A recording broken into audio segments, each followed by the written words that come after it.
सच्चाई तो ये है कि पूरी दुनिया आज स्वीकार कर रही है कि दुनिया में कभी भी इतना बड़ा नोटबंदी का क्रम इतनी सफलता के साथ, मैं सफलता कहूंगा, कारण बताऊंगा, पूरी तैयारी के साथ, पूरे जन समर्थन के साथ संपन्न होने जा रहा है। अब हो ही गया, अब पोस्टमार्टम मोदी जी के घोषित 4 ध्येय थे: काले धन, भ्रष्टाचार, आतंकवाद और नकली नोट। इनको खत्म करना, समस्या को खत्म करना। लेकिन ये कहना कि सारी समस्या सिर्फ नोटबंदी से खत्म हो जाएगी, कहना भी गलत है और ये सोचना भी गलत है और ये मानना भी गलत है। इससे आंशिक प्रभाव पड़ेगा, काफी कुछ इस पर अंकुश लगेगा और वो भी कोई हमेशा के लिए नहीं लगेगा। अभी जैसे बता रहे थे आतंकवाद पर अंकुश लगा, ड्रग मनी खत्म हुई, एक बार के लिए हुई। जैसे नए नोट होता है तो आ जाएंगे, अभी तो बैंक से निकल नहीं रहे हैं। जैसे ही बैंक से निकलने लगेंगे तो ये शुरुआत तो होगी। अभी तो घूस लेने वाले उधार भी दे रहे हैं और कुछ रेट भी कटा रेट लिखते हैं।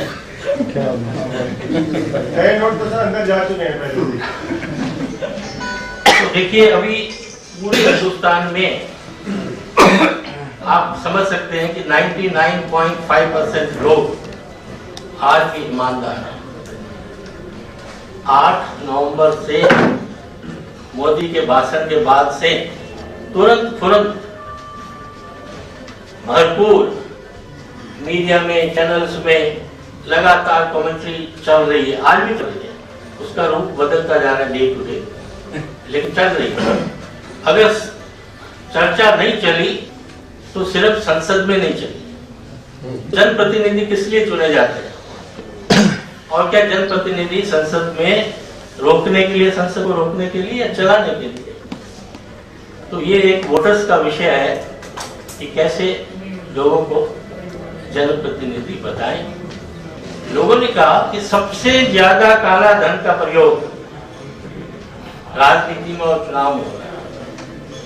ये स्वीकार किया है, रिकॉर्ड भी कह रहे हैं। तो क्यों नहीं उन पर भी पाबंदी लगे? अभी अखबारों में आ रहा है, मैगजीन में आ रहा है, टीवी में आ रहा है, बड़े बड़े नेता भी कह रहे हैं। तो सबसे पहले ये दवाई जो हमें दे रहे हैं वो दवा उनको भी खानी चाहिए, कैशलेस होनी चाहिए, डिजिटलाइज होनी चाहिए।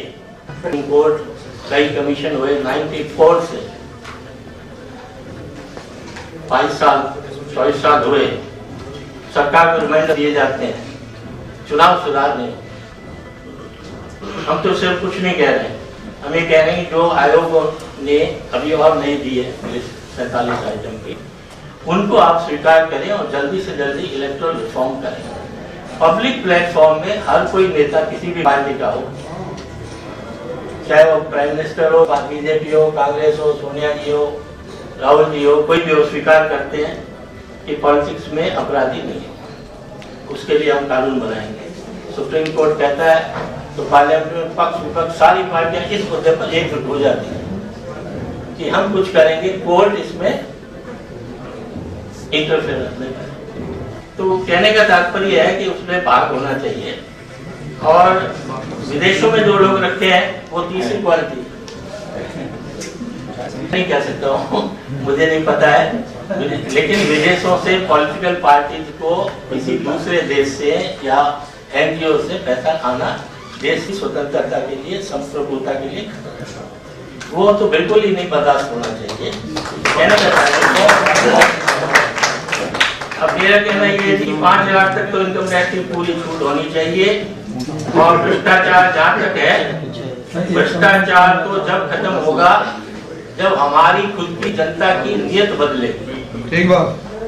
सरकार, कोई भी सरकार आ जाए, कितने रस्ते निकाल ले, भ्रष्टाचार खत्म नहीं होगा। भ्रष्टाचार होगा जब हमारी नियत साफ होगी, जब हम ईमानदार होंगे, जब हम, मैं तो कहता हूँ वोटर अगर कोई वोट बेचता है तो उसको भी अपराधी गिनना चाहिए। वो वोट बेचना, घूस लेना और देना दोनों को अपराध है। तो अगर मैं मेरा वोट बेचता हूँ तो मैं भी अपराधी हूँ। तो दूसरी बात यह है कि डिजिटलाइजेशन तो अच्छी है, उसमें 2 सावधानी जरूर चाहिए। साइबर क्राइम की बढ़ोतरी होगी और हैकिंग की बढ़ोतरी होगी। अभी अमेरिका के इलेक्शन में भी रशिया से हैकिंग हो रही और हैकर आजकल नोटिस देकर के हैकिंग कर रहे हैं। ये भी मैंने पढ़ा अखबारों में। तो पहले वो कहते लीनो ग्रुप हो, हम हैकिंग करेंगे, तुम बचा सकते हो तो बचा लो। तो हमें ये सेफ्टी भी चाहिएगी और साइबर क्राइम को पकड़ने के लिए रास्ते भी ढूंढने होंगे। उसके लिए हमें व्यवस्था भी करनी पड़ेगी। और जहाँ तक व्यवस्था नोटबंदी के लिए, देखिए अगर मैं युद्ध कर रहा हूँ पाकिस्तान के साथ, ये एक युद्ध था, सर्जिकल स्ट्राइक। मैं सर्जन हूँ, अब ऑपरेशन के लिए पेट खोलता हूँ, हार्ट खोलता हूँ, सोचा था बीमारी इतनी सी होगी और जब खोला तो देखा बीमारी इतनी होगी। तो हमें डेली उस पर इमीडिएट इंस्टेंट डिसीजन लेना पड़ता है और यही हुआ। 60 डिसीजन उन्होंने तुरंत हाथ दिया, आज देखा ये बात पकड़ में आ रही है, सही पकड़े। अब सही पकड़ा तो उसका सही रास्ता दूसरे दिन पेश कर।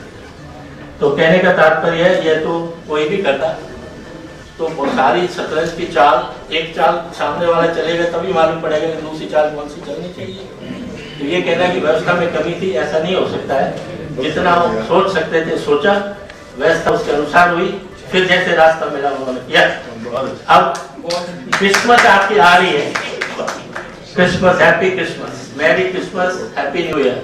लेकिन समय को देखते मैं ये कह सकता हूँ और यह कहना चाहूंगा कि भाई हमारे ATM कम से कम पूरे भरे रहे और आपके निकालने वाले कार्ड पूरे फुल्ली चार्ज रहे।